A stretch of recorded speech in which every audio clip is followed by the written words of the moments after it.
तो आम सहित जड़े सार अच्छा आज प्रेस छक बुलबुल देखाई गले कथा छल कहले भत्ता है नहीं बयस के 70 रु अधिका सरकारी चाकरी कर कि ना सरकारी चाकरी भी करना तो कौन कहे आप बयस 70 आप भत्ता पाई पारना भत्ता पाई पारना आम कॉर्पोरेटर को बार बार कहवा सत्ता भी सी शुणिले ना आपंकर केते नंबर कॉर्पोरेटर माने वार्ड आमर 56 नंबर वार्ड 56 नंबर कौ जगह आमर पाइकसाई कटकर 56 नंबर वार्ड पाइकसाईकर यही सार जनक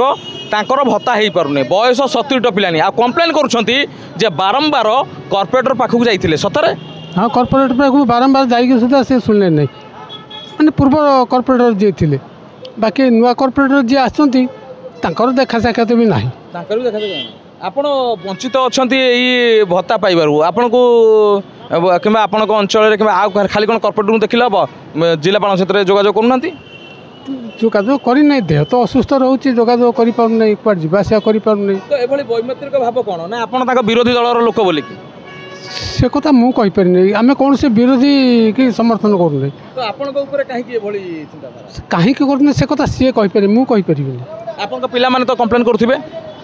पिला माने कहीं किसी कंप्लेन करना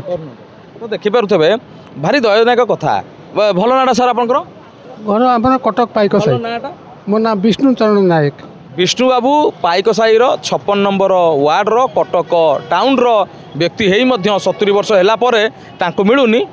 भत्ता कॉर्पोरेटर पाखक गला बेलू कॉर्पोरेटर पूर्व कॉर्पोरेटर शुणु नथिले आ वर्तमान जो कॉर्पोरेटर अच्छा से कौन देखा दौना तो यही भाया सब कथा भितर सार जनक अच्छा जदि ये भिडटी पाखे महोदय पाखे पहुँची जाता हुए तो विष्णु बाबूंर भत्ता खंडी हो पारंता।